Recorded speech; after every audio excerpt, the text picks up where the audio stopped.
Hai hai hai, Assalamualaikum warahmatullahi wabarakatuh. Jumpa lagi dengan Ibu Wiwin Winarsi di materi kimia kelas 11 dengan judul penentuan perubahan entalpi reaksi.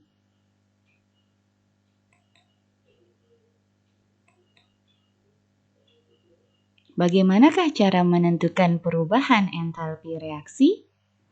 Perubahan entalpi sudah kita pelajari pada pertemuan sebelumnya ya. Nah, ternyata perubahan entalpi reaksi dapat ditentukan berdasarkan hukum Hess dan konsep energi ikatan. Namun, untuk pertemuan kali ini, penentuan perubahan entalpi reaksi berdasarkan hukum Hess. Yuk kita pelajari lebih lanjut tentang hukum Hess ini.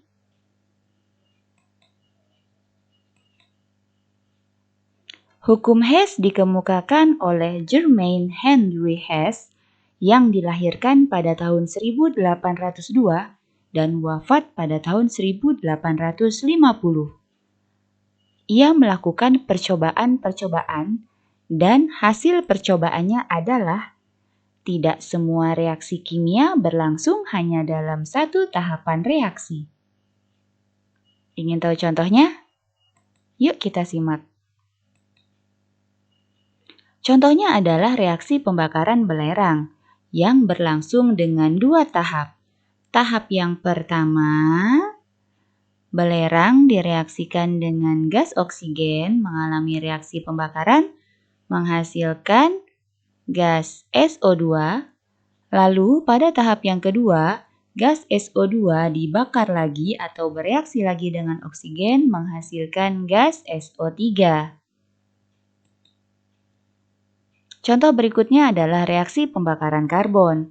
Pada tahap pertama, karbon dibakar atau bereaksi dengan gas oksigen menghasilkan karbon monoksida. Lalu beralih ke tahap yang kedua, yaitu gas karbon monoksida bereaksi dengan gas oksigen menghasilkan gas karbon dioksida atau CO2. Berikutnya tentang hukum Hess. Sebenarnya, apa sih hukum Hess? Pada hukum Hess, kalau reaksi tidak bergantung pada lintasan, tetapi hanya ditentukan oleh keadaan awal dan keadaan akhir. Banyak reaksi yang dapat berlangsung secara bertahap. Contohnya, pada reaksi pembakaran karbon, yaitu C, bereaksi dengan gas oksigen, menghasilkan gas CO2, akan melepaskan kalor atau entalpi sebesar 393,5 kJ. Nah, masih ingatkah kalian jenis reaksi ini reaksi apa? Ya, reaksi eksoterm karena reaksinya melepaskan kalor yang ditandai dengan delta H bernilai negatif. Reaksi yang tadi berlangsung melalui dua tahap. Tahap yang pertama, C bereaksi dengan gas oksigen menghasilkan gas CO atau karbon monoksida dengan delta H sebesar min 110,5 kJ. Sedangkan tahap yang kedua, CO bereaksi dengan gas oksigen menghasilkan CO2 dalam bentuk gas dengan delta H sama dengan min 283 kJ. Sekarang perhatikan, apakah ada molekul atau senyawa yang sama namun berbeda ruas? Ya, ada, yaitu CO.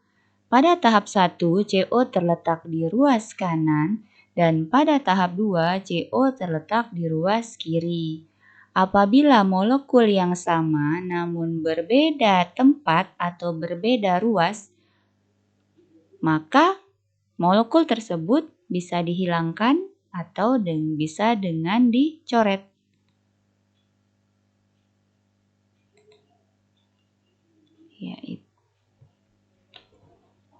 seperti ini. Sama kan? Dicoret. Nah, sedangkan untuk molekul yang sama,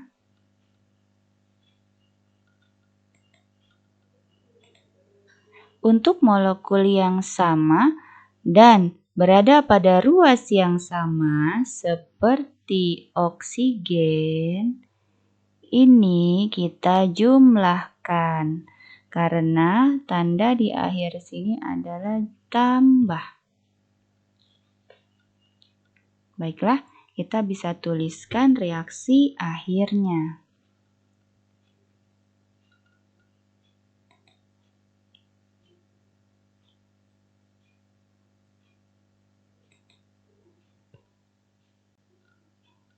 Jika kita jumlahkan antara tahap 1 dengan tahap 2, kita turunkan di sini, kita tulis C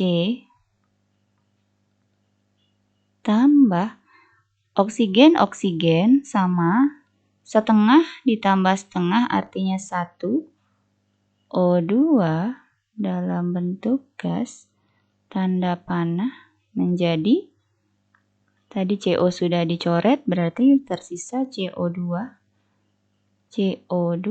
dalam bentuk gas. Nah, delta H-nya kita jumlahkan.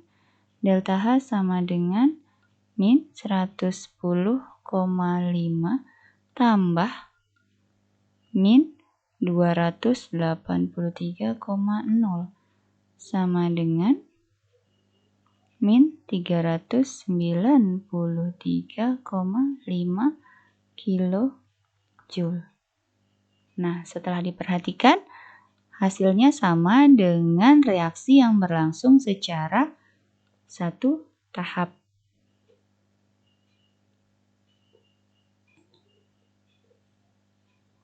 Perhatikan diagram reaksi berikut. Nah, reaksi pembakaran karbon akan menghasilkan gas CO2 jika berlangsung dengan satu tahap. Dan dimisalkan delta H-nya adalah delta H1. Lalu, bisakah reaksi ini berlangsung dengan dua tahap? Ya, tentu saja. Karbon bereaksi dengan gas oksigen akan menghasilkan karbon monoksida. Dan entalpinya kita lambangkan dengan delta H2. Lalu, karbon monoksida hasil reaksi tadi bereaksi lagi dengan gas oksigen akan menghasilkan karbon dioksida. Dan entalpi yang digunakan atau yang dihasilkan adalah delta H3. Maka dari itu, jika kita simpulkan, satu tahap merupakan penjumlahan dari reaksi dua tahap. Silakan perhatikan diagram reaksi berikut. Dalam diagram, diketahui HP ini entalpi produk dan HR merupakan entalpi reaktan. Reaktannya adalah C plus O2, sedangkan produknya adalah CO2. Entalpinya delta H1. Ini jika reaksi berlangsung secara satu tahap. Nah, jika reaksi berlangsung dengan dua tahap, akan menjadi seperti ini. C plus O2 akan menghasilkan CO dengan delta H2. Dan CO hasil reaksi pertama tadi direaksikan lagi dengan gas oksigen akan menghasilkan CO2 dengan delta H sama dengan delta H3. Dari kedua diagram ini, jika kita simpulkan bahwa delta H1 sama dengan delta H2 ditambah delta H3. Artinya, entalpi satu tahap sama dengan penjumlahan dari entalpi tahapan-tahapan reaksi. Contoh soal dulu ya, Nak ya. Nah, diketahui diagram pembentukan gas SO3 sebagai berikut. Berdasarkan diagram di atas, maka harga delta H2 adalah, sekarang kita tulis diketahui. Diketahui delta H1 sama dengan min 539,8 kilojoule. Nah, tinggal kita lihat saja ini angka di delta H1 berapa. Delta H3 sama dengan min 790,4 kilojoule. Yang ditanya adalah delta H2. Baiklah, kita jawab. Berdasarkan diagram entalpi ini, delta H3 sama dengan hasil penjumlahan dari delta H1 ditambah delta H2. Jadi, delta H2 sama dengan delta H3 dikurangi delta H1. Delta H3 min 790,4 dikurang min 539,8. Min 790,4 tambah 539,8. Hasilnya adalah min 250,6 kilojoule. Jadi jawabannya adalah D. Jawabannya adalah D. Min 250,6 kilojoule. Bagaimana? Bisa dipahami? Kita lanjutkan ke contoh soal berikutnya. Nah, asetilen C2H2 tidak dapat diproduksi langsung dari unsur-unsurnya. Hitung delta H untuk reaksi tersebut berdasarkan persamaan termokimia berikut. Nah, bagaimana cara mengerjakannya? Yang menjadi patokan utama kita adalah reaksi yang diketahui, yaitu 2C ditambah H2 menjadi C2H2 ini sebagai reaksi satu tahap. Nah, ketiga tahapan reaksi ini harus kita atur sedemikian rupa sehingga jika dijumlahkan hasil reaksinya atau reaksinya sama persis dengan reaksi yang diketahui. Ya, sekarang kita lihat. Pada reaksi yang diketahui ada C di ruas kiri. Dari ketiga reaksi yang di bawah, reaksi manakah yang terdapat C atau karbon? Ada di reaksi A. Nah, sekarang perhatikan lagi. C yang diketahui koefisiennya 2. Sedangkan C pada reaksi A koefisiennya 1. Supaya sama dengan apa yang dicari, maka reaksi A kita kalikan 2. Semua di reaksi A dikalikan 2.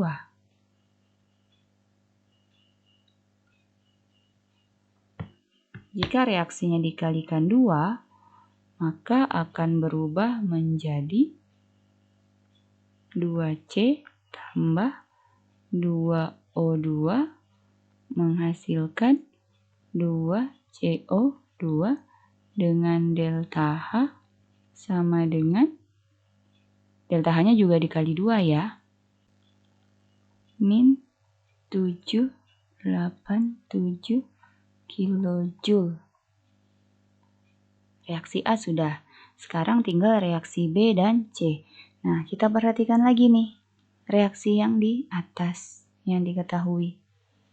Kita lihat keadaan akhir. Tadi kan udah lihat keadaan awal. Sekarang lihat keadaan akhir yaitu C2H2. Antara reaksi B dan C, adakah yang mengandung C2H2? Ada di reaksi C. Namun, ruasnya berbeda. Supaya sama, berarti reaksi C harus dibalik. Ya, supaya posisi C2H2 sama dengan posisi C2H2 pada reaksi di atas, maka reaksi C harus dibalik. Reaksi C dibalik. Nah, kita balik deh reaksinya. Reaksi C dibalik berarti 2CO2 tambah H2O menjadi C2H2 tambah 5/2O2. Delta H-nya karena reaksinya dibalik, delta H-nya juga ikut dibalik dari min menjadi plus 1299,8 kilojoule. Nah, yang tersisa adalah reaksi B. Reaksi B, pada reaksi di atas ada gas hidrogen di ruas kiri. Di reaksi B juga ada hidrogen di ruas kiri. Artinya reaksi B tidak usah dirubah alias tetap. Reaksi B tetap. Kita tuliskan lagi reaksi B. H2 tambah setengah O2 menjadi H2O. Delta H sama dengan min 285,8 kilojoule. Nah, tinggal kita garis. Sip. Tambah. Nah, sekarang tinggal kita lihat adakah molekul yang sama namun ruasnya berbeda. Kalian menemukannya? Ada CO2 di kiri dan di kanan. Molekul yang sama namun ruas berbeda bisa kita coret. Oke. Setelah itu, adakah menemukan yang sama juga? Ada ya, H2O ya. H2O ini di ruas kiri dan kanan. Dicoret juga H2O. Coret. Ada lagi yang sama. O2 ya. O2 di ruas kiri dan ruas kanan. Jumlahnya sama ternyata. O2 di kanan ini 5/2. 5/2 itu 2,5 ya. Nah, O2 di kiri 2 ditambah setengah jadi 2,5. Nah, karena jumlahnya sama, bolehlah dicoret. Oke. Nah, apa yang tersisa? Kita turunkan ke bawah. Yang tersisa di ruas kiri ada 2C tambah H2 menjadi yang tersisa ada C2H2. Nah, yuk kita lihat sama tidak dengan reaksi yang diminta? Sama kan ya? Setelah itu tinggal kita hitung delta H. Sama dengan, nah tinggal kita jumlahkan nih semuanya. Hasilnya adalah plus 227 kilojoule. Oke, inilah jawabannya. Plus 227 kilojoule. Nah, masih ingatkah jenis reaksi ini termasuk reaksi eksoterm atau endoterm?